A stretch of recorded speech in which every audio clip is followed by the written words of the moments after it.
Exploratory online seminar number 89.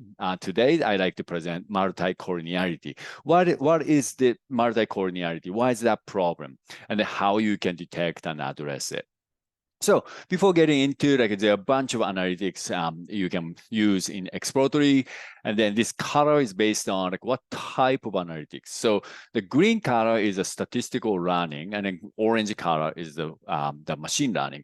Both of them are really to build the prediction models to either analyze the data or predict something you don't unknown, maybe like the future or something like that. And then the blue is the unsupervised learning. Okay, so I'm not going to go into the or every single thing today, but among these, there are prediction models, right? So there's a statistical learning side and the machine learning side.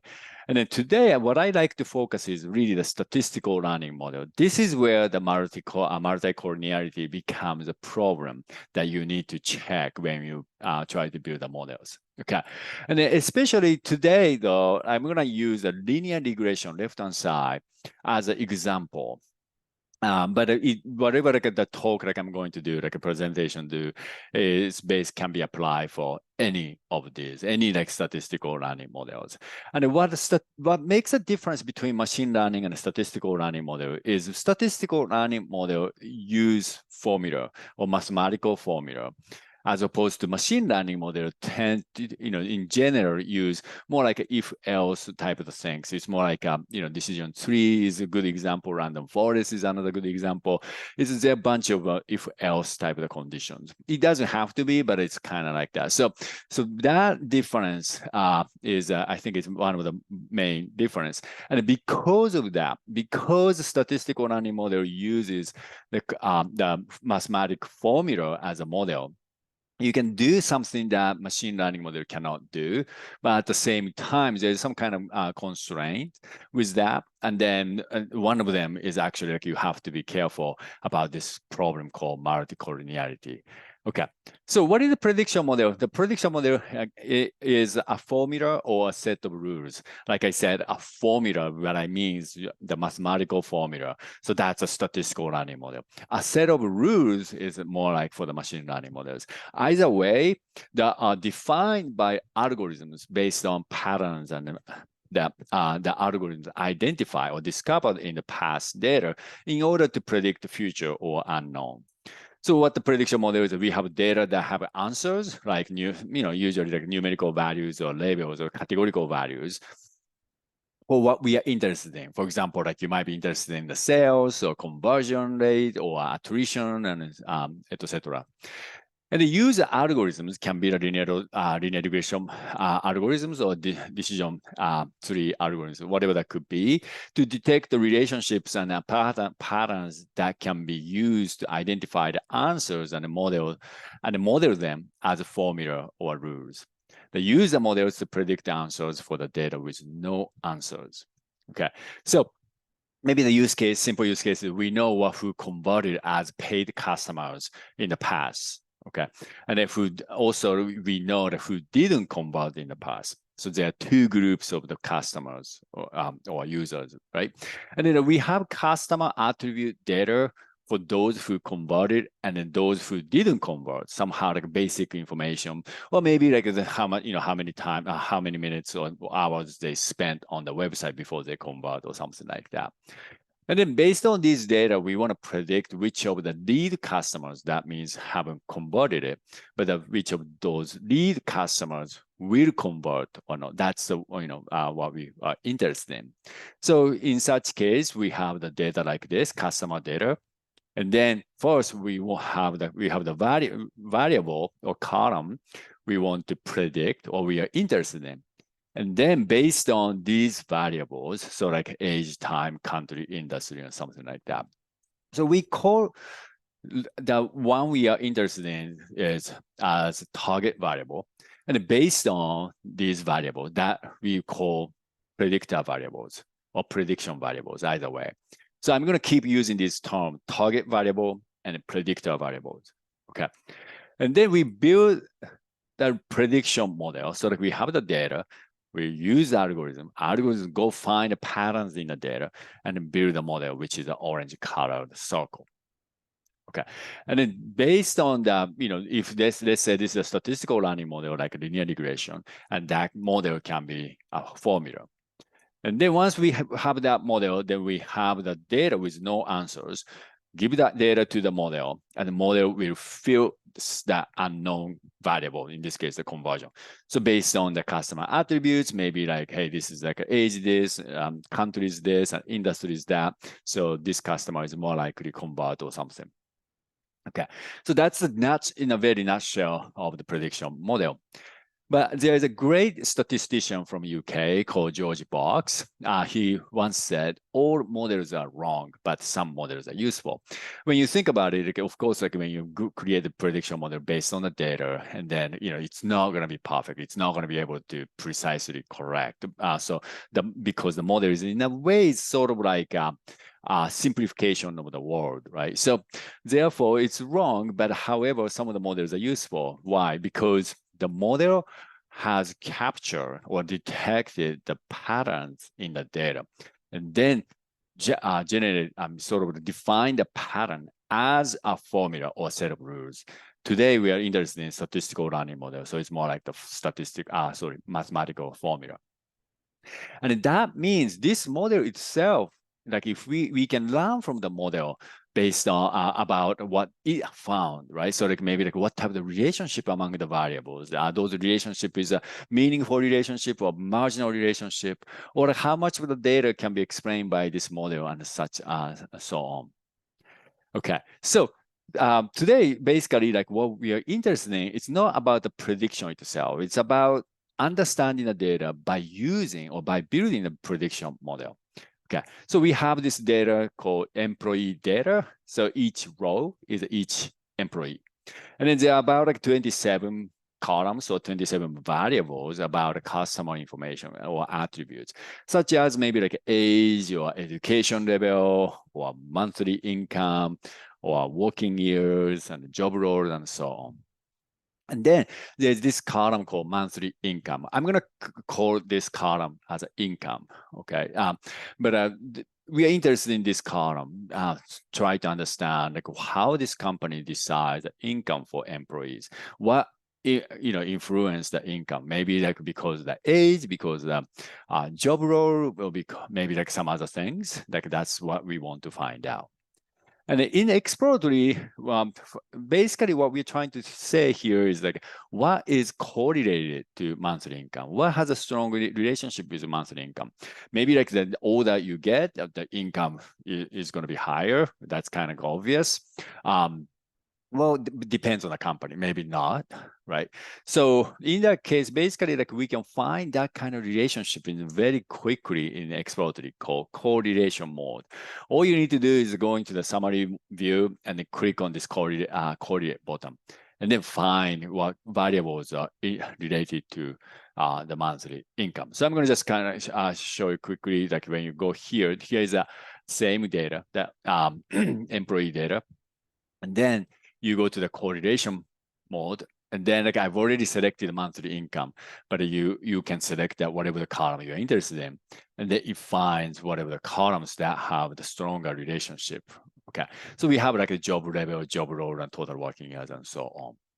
Okay, so let's get back to the slide. But here is one problem, because there is some kind of, just because you find a correlation doesn't mean that's actually a causation, right? So like, for example, like when you see like a relationship between ice cream and shark attacks, and then both of them increase as the month goes from May to June to July, but it's actually, just because they're correlated doesn't mean shark attacks, number of the shark attacks increase the cause ice cream, more ice cream being sold, right? So it's actually turned out the temperature is a driving force. The hotter it gets, the weather, then more ice cream getting sold, and also the more people going to the ocean. So therefore, like more shark attacks you would see. So this kind of thing is called confounding. So temperature is a confounding element, right? So like that's actually the hidden correlated variable in this case. And that in order to address that problem, then you want to apply multivariate analysis. And that's the seminar that I did last week. So if you're interested in, go to our website, exploratory.io, and then go to training seminar. From there, there's a link to be able to find the multivariate analysis seminar. Okay, so let's create a prediction model that predicts income based on employee attributes. So let's do the multivariate analysis by building a prediction model. Okay. So today, though, like I'm going to actually go to the analytics. So you can directly build the linear regression model from the summary view from the by using the column header menu. But I'm going to go to the analytics view and build the model from scratch. Okay. So here's I'm going to select the linear regression. A target variable is a monthly income, right? So here is a monthly income. And the predictor variable, I'm going to select from the top age all the way to work-life balance. I'm going to select all of them and make sure there's no confounding factor or anything like that. Okay, and then click OK, and then click Run button to build a linear regression model. And then boom, it's created here. Okay, so you can learn a lot of stuff from here, but I'm not going to go into the detail for now. But you want to actually use the grammar of analytics to basically these four things: variable importance, prediction by variable, and the coefficient, evaluation. Evaluation is a summary actually in Exploratory. Basically, these are the four things that basically four tabs in the analytics view you can go to understand what the model has found in the data, or what are the relationship among those variables. Okay, but you learn about the grammar of analytics in the past seminar. It's the same thing. You go to this our website and go to training seminar page, and you'll be able to find a grammar of analytics to interpret what the model is saying. Another thing is that I'm going to use today the linear regression. I mean, what we just built is a linear regression model. If you want to learn more about the linear regression model, there's another seminar I have done, so you can find it in the same place. Okay, so I'm not going to go into the very detailed level of the linear regression model, but I'm going to just cover the basic thing. So linear regression model is one of the most simple, maybe like simplest prediction model, statistical learning model. So for example, in this case, let's say like a monthly income, and I have two predictor variables, job level and age. The one I just did in Exploratory, I selected maybe a bunch of variables like 26 or something. But in this case, I have only two predictor variables, only job level and age. Okay. And the monthly income equal 4,001 multiply job level plus 9.45 multiply age minus 2,105. Okay, and this 4,001 and 9.45, these are called coefficient. In particularly in the linear regression case, those are called slope. Okay, to understand these numbers is that, Oh, in this case, just numbers slightly different. Actually, even the variable is different. So bear with me. So let's assume monthly income equal 46 multiply working years plus 3,788 multiply job level minus something, right? So if the formula or the model is something like this, then the way to understand is 1 year increase in working years would expect $46 increase in monthly income. This 46 is the coefficient for working years. And if job level stays the same, that's the multivariate analysis way of understanding this model. Another one, what is this 3,788 thing? Well, one level increase of job level from job level to 1 to 2 or 2 to 3 would expect $3,788 increase in monthly income if working years is the same or stay the same. Okay. And then so basically this itself is like we are understanding like what the relationship is like, right? By using these coefficient values like 46 or 3,788. And another thing is that like when you go to coefficient tab, then you can see that number being visualized with the error bar, with a confidence interval. But what's most important thing here is that, like, is this significant or not? So for example, the number for the job level is significant. It's like 4001 and a blue color. And then 9.45 for the age is actually not significant. It's a gray color on the right-hand side. Because it's 9.4, I mean, like one year increase on the age is like, you get like $9.45 increase. Is that really meaningful? Is it maybe like just a random, random variance in the data? So, and it turned out it's more like the variance, the random variance in the data. It's not really because of the age difference. Okay, so again, but the point here is like, it's not about like 9.45 or 4001 thing. It's really the point here I want to emphasize is that we are depending on these numbers to conclude if there's any relationship between age and monthly income, or job level and monthly income. If does age matter in this company to predict the monthly income? That's the most important thing, right? So we are depending on these coefficient numbers. Okay. So now there is one important thing to check before you start interpreting the models. Well, we already started interpreting the model. We started talking about what are the coefficients, those are significant, what are the relationship. We are already talking about it.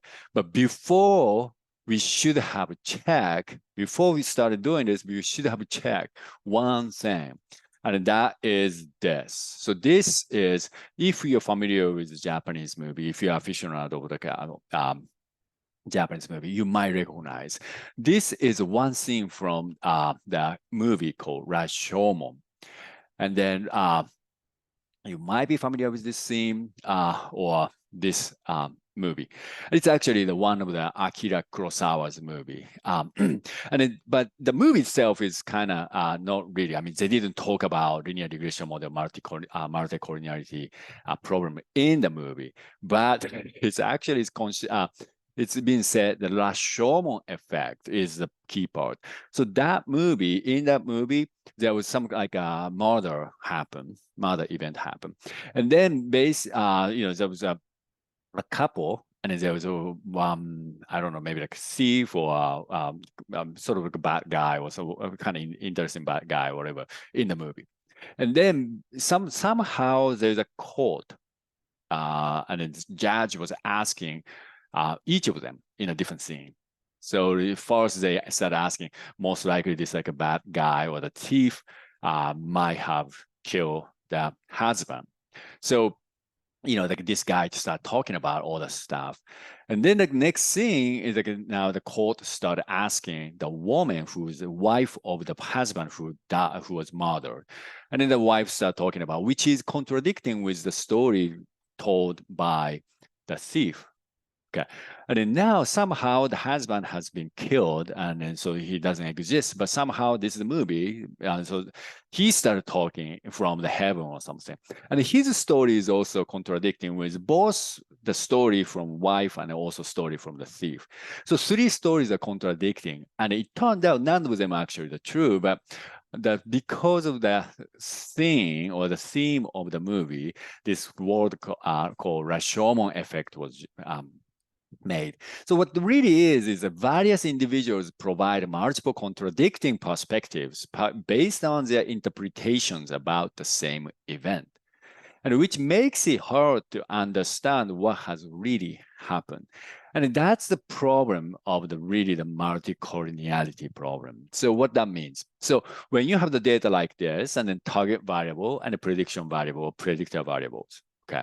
And then can we predict income based on like age and country, region, birth year, and so on? But when you look closer, there are some variables that are basically the same kind of information. What that means? Well, age and birth year, like if you know age, you can estimate the birth year, right? So that means these two columns presented as a different variable, but basically the same information.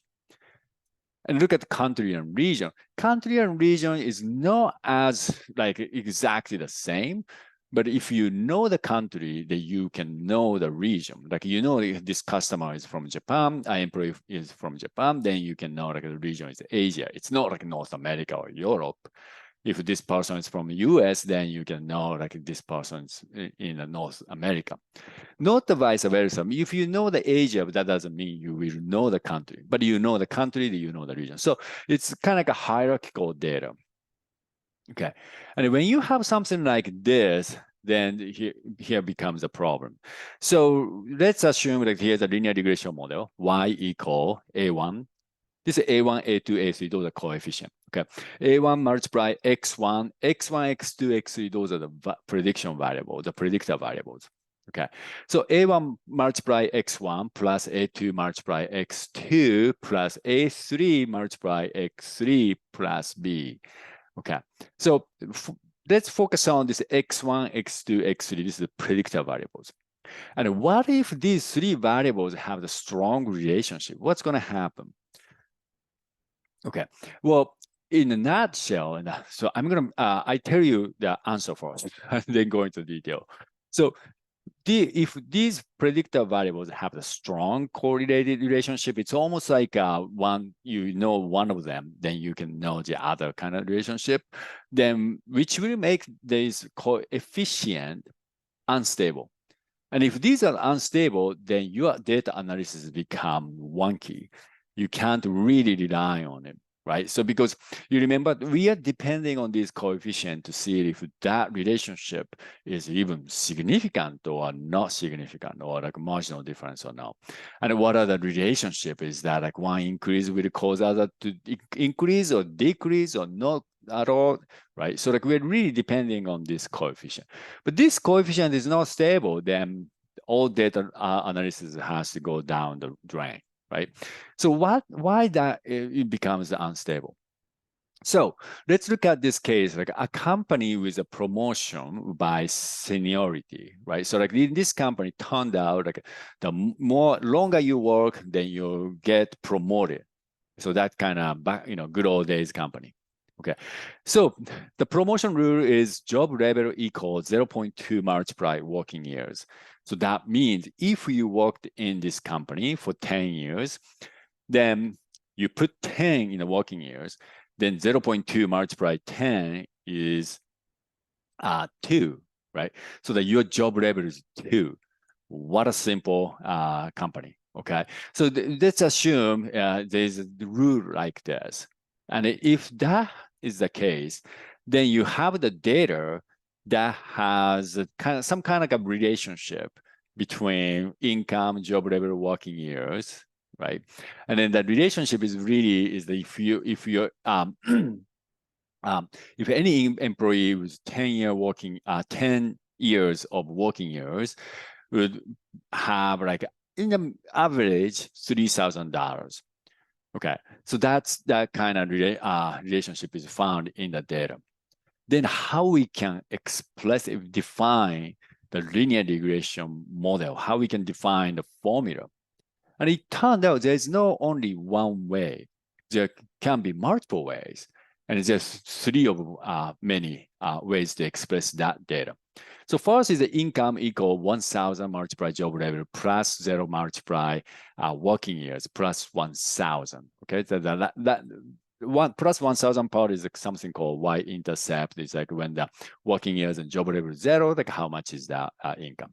That's not really important right now, but I want you to focus on the coefficient of the job level and the working years. So 3 models have different coefficients. Second one is like a job level's coefficient is 500, working years is 100. The third one, the job level is 0, working years 200. But all of them will produce the same result. Okay, so what that means? So for example, let's look at the first one, the working years coefficient 0. So this means to interpret this 0 is the 1 year increase in working years would expect 0 change, 0 increase or 0 decrease, nothing in income. It doesn't matter, like if you work longer or less, it doesn't matter because the coefficient is 0. Basically, it's saying there's no relationship between the income and the working years. Okay, but okay, that's fine. Then let's use this formula to predict that employee with 10 years of working. So working years is 10. And the job level would be, in that case, you remember the original rule, this a promotion rule, is that 0.2 multiply working years is job level. So we get the job level will be 2. Okay, so like you put like 2 job level and a 10 for the working years in that formula, then we can produce, it will produce $3,000 is the income for this employee. Okay, what about working years 20 years? In that case, with that promotion rule, this person's job level would be 4. Okay, so then like job level 4 and working as 20, you put those numbers, then the formula will return $5,000. Okay, so like I want you to put these two numbers, $3,000, $5,000, based on the working years, 10 years or 20 years. Now you get $3,000 or $5,000. Okay, let's go to the another formula. This is a second model. Okay, now this time the coefficient is slightly different. It's like job level is, the coefficient is 500, working years is 100. So that means in order to understand this 100, the coefficient for working years is that 1 year increase in working years would expect $100 increase in income. And of course, this is multivariate analysis. So like if job level stay the same, okay. But now, okay, so like it looks like there's a relationship between the income and the working years. Like a 1 year increase, then you get $100 per increase in your salary. If this is big enough or small enough is another story. But now like we have, okay, here's $100.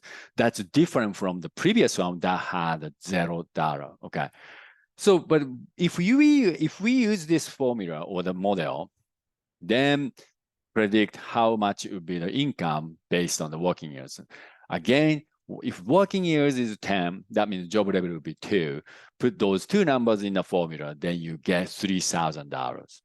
Okay, and if working is 20, job level will be 4. Put those two numbers in the formula, then you get $5,000. You remember that the previous model produced the same result, $3,000 and $5,000. In this case, we have a different model with a different coefficients, but still we get the same result. Let's look at another last model. In this case, the job level's coefficient is 0. Okay, but the working years coefficient become bigger, like $200. And obviously, this will be understood as 1 year increase in working years would expect $200 increase in income. So it's more like stronger relationship between working years and income now. And then now like a job level actually doesn't really matter because it's $0 coefficient. Okay. So then let's see like how we can predict based on the working years. So the working years is 10, and that means job level will be 2. Right? So to put those two numbers in the formula, then you get 3,000. Next one, like now working is 20, the job level will be 4. So put those two numbers in the formula, you get 5,000. So let's compare those 3 models. Okay, so the 3 models with different coefficients, but somehow when the working is 10, then we get any model would predict $3,000. What if like working as 20? Doesn't matter, like 20, then job level is 4, then any model would produce 5,000 as a predicted income.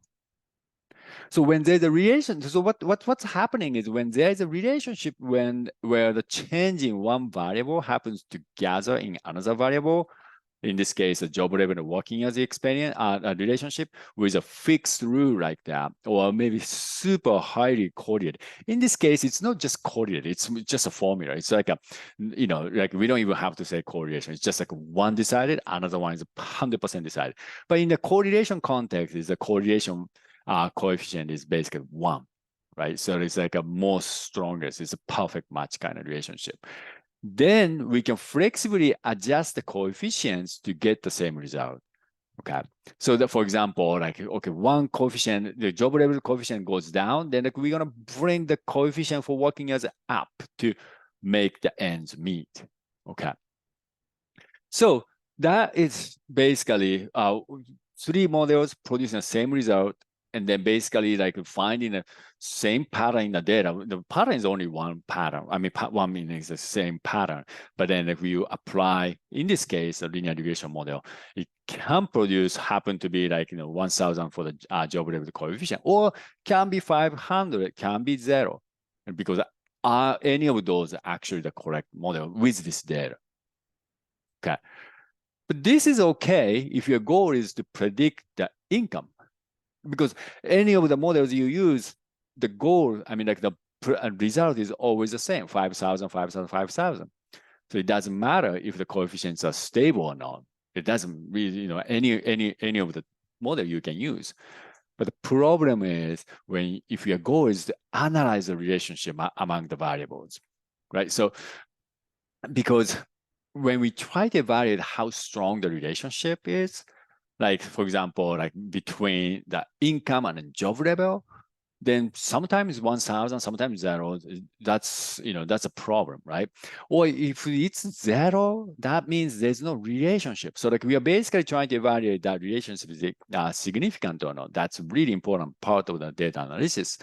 And then if that sometimes 0, sometimes 1,000, then what's the point of even like analyzing that relationship, right? So when you want to understand the data, or you want to analyze the data, the coefficients being not stable is a big problem, big no-no. Okay, so what's happening here is that was a very, very simple example that like, the job level decided based on the working as perfectly, but it doesn't have to be perfect like that, even though there is no like such promotion rule, but let's say the correlation coefficient can be, let's say like 0.9 is closer to 1, 0.99 or 0.97 is very closer to 1, then that becomes the problem. So that's the multicollinearity problem. Okay, so it's really, again, let me emphasize this again. So multicollinearity problem is that the coefficients of the model or the formula precisely becomes unstable when you have variables, predictor variables. It's not, I'm not talking about the target variable. This is among the predictor variables. Then when predictor variables have the strong relationship, in this case, more correlated relationship to one another, then that's the problem. Okay, so then what should we do? Okay, so in Exploratory, you want to go to the collinearity tab and find the variables that exceeds the VIF values, exceeds 10, and exceeds 10. So in this case, the one we are looking at, let me go back to the Exploratory here, and then go to the collinearity tab. And then here, the gray line is like threshold 10. And these job role and department, these two variables are way high, not even 10. It's like a 400 something, right? So that's a big problem here. So, okay, so now that we know like there's a problem, but like why we, that's the problem. Why this 10? Like what's the whole VIF thing? So that's something like I want to talk about from now. Okay, so what is VIF? So there are 3 prediction variables. Let's say like we assume we have another simple model like this. Income equal A multiply job level plus B multiply department plus C multiply job role plus D. So we have 3 prediction variables. Okay. Then basically what we want to do is add these correlated, highly correlated or not, right? So job level, department, job role, if they have the relationship like the example of job level and working years, then there is that problem. So we want to find out, what we're trying to find out is like, are there really, strong relationship or not? To find if that is the case or not, it's turned out it's very simple. It's actually pick one of the model to build the prediction model, like a linear regression model. So for example, in order to predict the job level, then have department and job role as a predictors, okay, and job level as a target. And you do that like every combination. And then if any of that, then once you build a linear regression model for all of them, then each of them, like we can calculate something called R squared. Well, I'm going to use R2 as a symbol for the R squared. And then R square is 0.75, 0.90, 0.99, right? So this basically indicates that how strong that relationship. So what is R2? R square. So R square is between 0 and 1, 1 being the highest. If you have 1, that means that's actually the correlation coefficient. Word, it's actually the correlation 1 or correlation -1. It's like a perfect relationship. Okay. And usually between 0 and 1 and closer to 1, that means has higher, highly strong relationship. Okay. But also the second part is it indicates how a given predictor variables can explain the variance of the target variable. So what this means, I'm going to just spend the next 5 minutes to explain this R-square quickly, because this is a key to understand the VIF. So R-square is high, R-square is low based on the data. Data has a very sort of like a correlated relationship that then you have the high R squared. If otherwise, you can't really build a model. Even if you build a model, the coefficient or slope is sort of like kind of almost zero kind of data is not really going anywhere. Like you can't really predict anything kind of data. There's no correlation in the data. Then R squared is low. Okay, so what that means, so when R squared is close to 1, so it's a very strong case. Let's take a look at that. So it turned out like working years monthly income, in this case, the univariate, it was just one predictor variable, just to, for the sake of simplicity. Then it's super strong correlated relationship between these two, right? So each blue dot is each employee, okay? And then like I draw the mean as a red line and the prediction, the linear regression model as a purple line. Okay. And what's going to happen is like, let's take a look at the one guy here. Okay. And that person's actual value, which is a blue circle, that's his income. Okay. And then, but when we use this prediction model, this person is working as almost like 30 years working years. So based on that, this model tells us that, okay, maybe like, that person's salary is around this, the purple. So it's not perfect, but from the red point, like if you want to predict something, based on the mean value, then it's always like 65K or something. Okay. That regardless working years. So, but there's a variance between mean to the actual blue dots, but out of which this prediction, the prediction model can do the pretty good job compared to mean, right? How much did a good job? So the distance between mean and actual is a blue dotted lines. And then out of which purple dotted lines, that is how much this model can explain the variance, okay? Because we know the model knows this person's working years is like almost 30 years. Therefore, the monthly income should increase this much based on the working years. And we do this like every single data point and then calculate, and then we basically get R squared. So R squared is, again, how much of the variance, in this case, the variance is between the actual value and the mean of the entire data. That's the variance. How much of that can be explained by this model, which is purple line, but at the same time, by the relationship between the working years and the monthly income. Okay, so let's take a look at the kind of bad model or no relationship kind of data. So, and let's do the same thing. Mean is a flat, like, right, red line. And then the prediction is, in this case, the blue line. Okay. And then let's take a look at one data point. And in this case, the actual is there, the blue dots, and then prediction is the purple dot. And then red is the mean value, right? And then there's a variance between, so that's a blue dotted line. The problem is that out of that variance, this model cannot explain that much, okay? So the part explained is between the red and the purple, Okay, maybe like a, I don't know, like $100 increase or something like that. But the majority cannot be explained. We don't know what is making that much of the difference between mean and actual. We don't know. It can be maybe, job role, can be like, performance or something else, not the working years.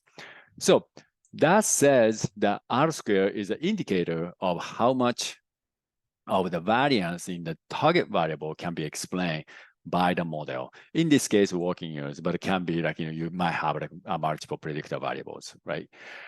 Okay, so having said that, so R2 is really telling us how much the relationship, how correlated it is. So the bottom one, 0.99, is like it's very super a strong relationship. It's almost like when you know the job level department, you know the job role kind of relationship.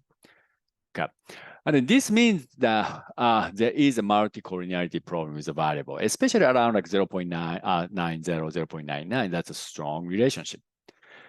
And then here is a VIF comes in. So VIF stands for variance inflation factor. It ranges from 0 to infinite number.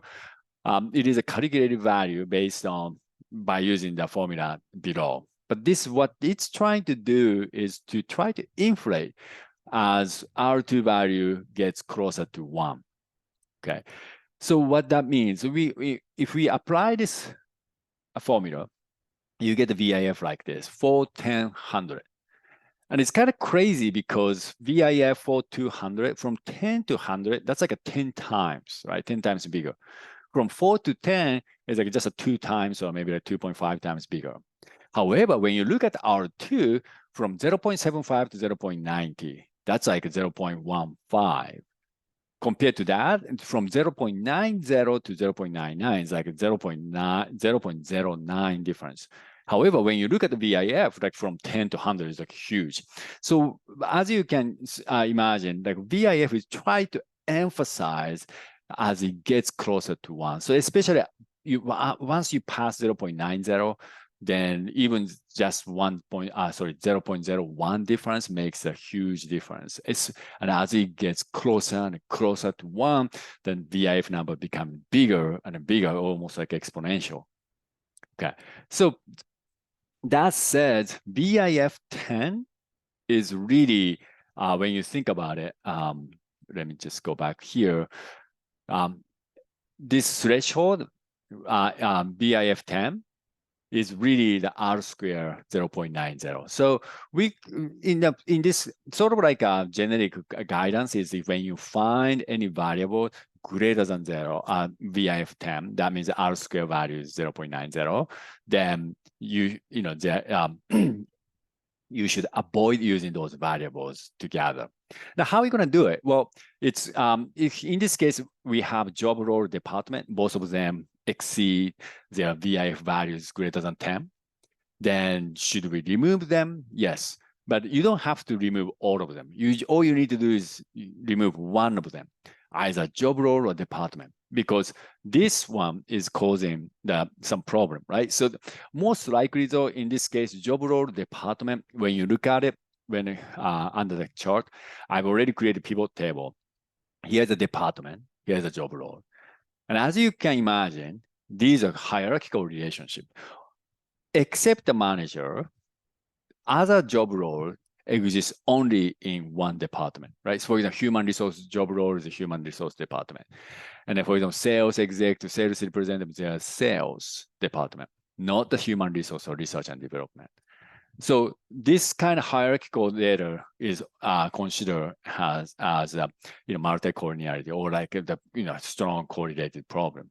In this case, a categorical variables, this can happen with the numerical variables as well. But it turned out department, job role, okay. So these are basically the same kind of information. So now like you decide which variables you want to remain in this analysis. In this case, I want to get rid of the department. I'm not in this department because if we know the job role, we know the department anyway. So what you want to do is go to the predictor variables here and then remove the department. You could have removed the job role and keep the department either way, but you want to remove one and then click OK and then run it. And then it will go through basically the same thing I have explained in the slide, and then return VIF values. And in this case now, we don't have the variable that exceeds 10. And again, does that matter, 10.1 or 9.9? I'm not sure about that, but it's just a guidance. But in this case, there's no strong relationship. It's not like, almost like R²1 kind of relationship. So I think now at this point, then this coefficient, let's go to the coefficient table. This coefficient number have become stable, not like unstable.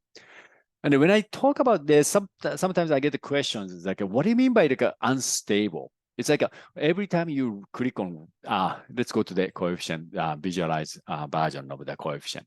Okay, so now by looking at this, and we can see what the coefficient, but also if it's significant or not for each of the variable. And then some, people ask, this chart will change every time you click on this run button.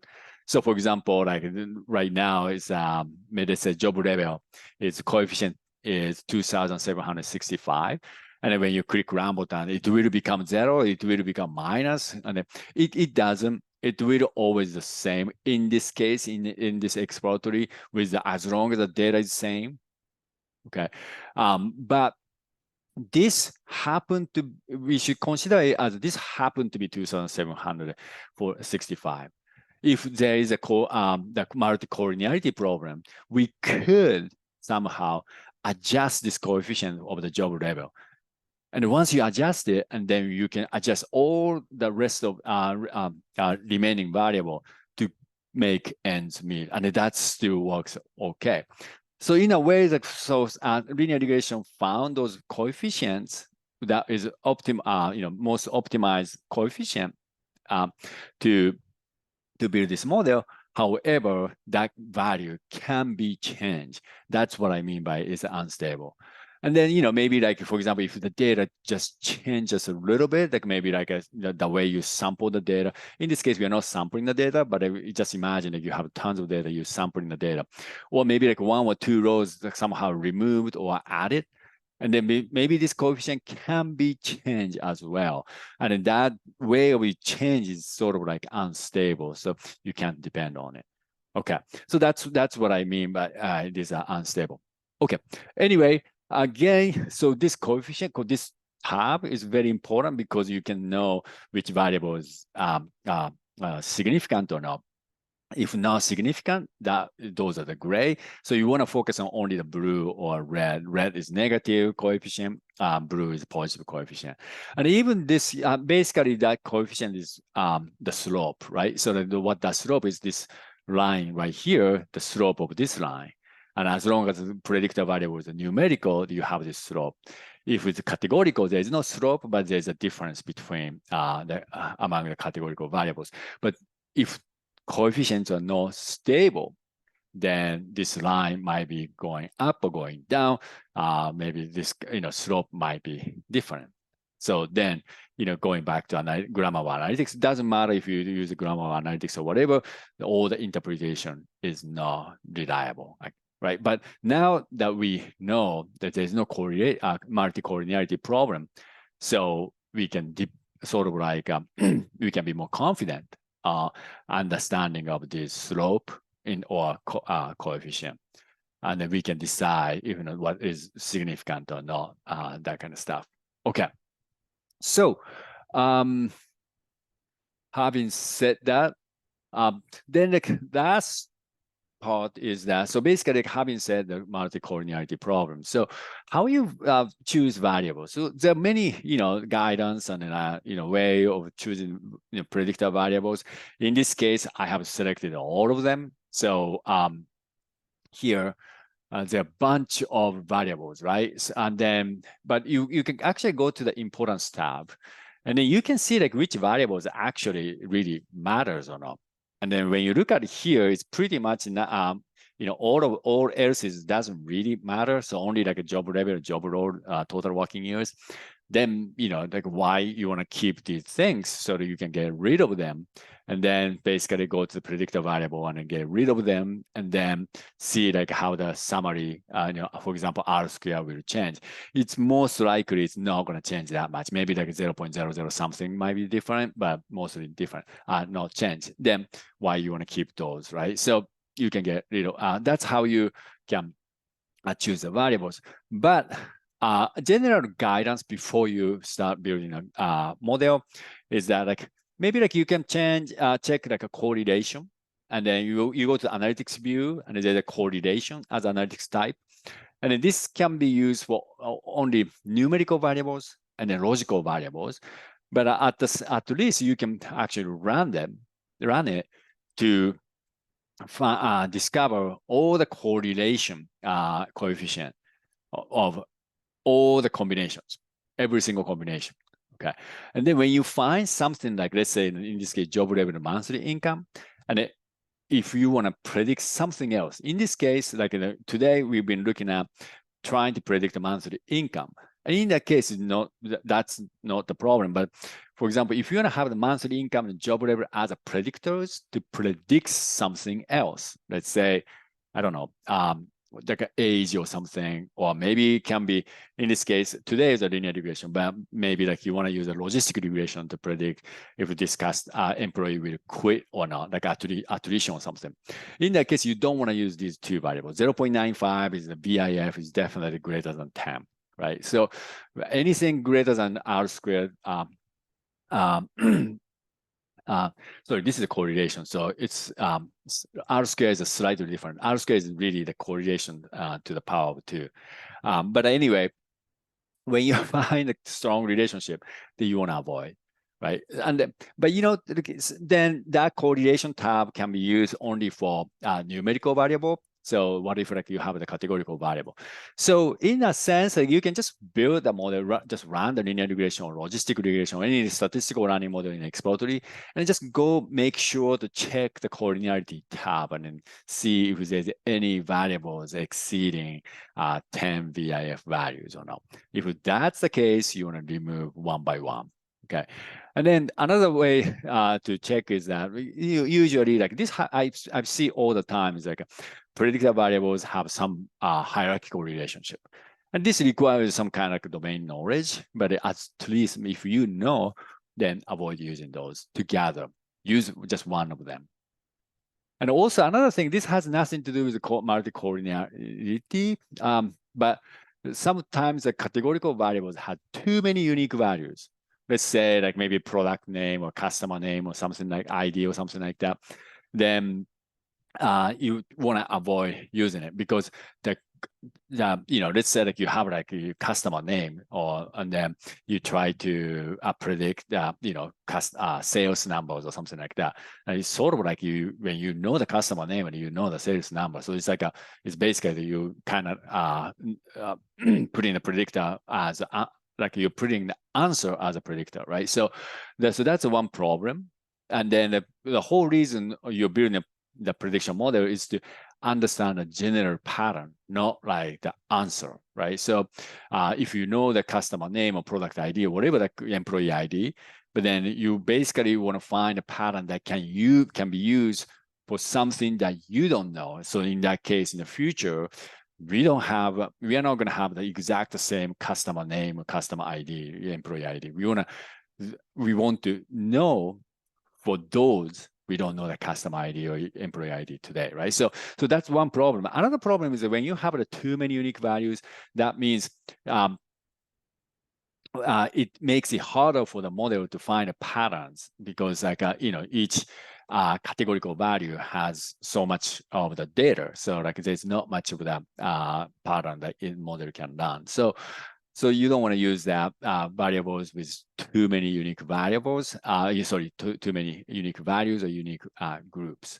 Okay, but again, so that's the one problem. But another one is this hierarchical or correlated things. You can always just run the model and then make sure go to collinearity and check the VIF. Okay. Having said that, that's it for today. Today we cover the multicollinearity problem. So like this is a series of statistical data analysis. And then in the last episode, we did the multivariate. But when you do the multivariate analysis, this multicollinearity problem is a really important problem. So make sure you don't have that. Then you can go crazy, not crazy, you can go freely understanding the prediction model. Okay. So the last is we have, again, I've covered this a couple of times in the seminar, but you can always go to our Exploratory website, exploratory.io. And then under the Learn Training Seminar, then we have a bunch of past recording and as well as the future seminar information. And also make sure that if you are Exploratory user, and then go to how to tutorials or how to video. We've been publishing a bunch of how to guides as well. Okay, with that, if you have any question or feedback, please contact me at kan@exploratory.io. And also we have the Twitter account. We announce a seminar, this type of the seminar information and also product related updates. And anything to do with the Exploratory information, we keep sharing the information there. So please follow Exploratory data. Okay. With that, again, thank you so much for joining today's seminar and hope to see you at the next seminar.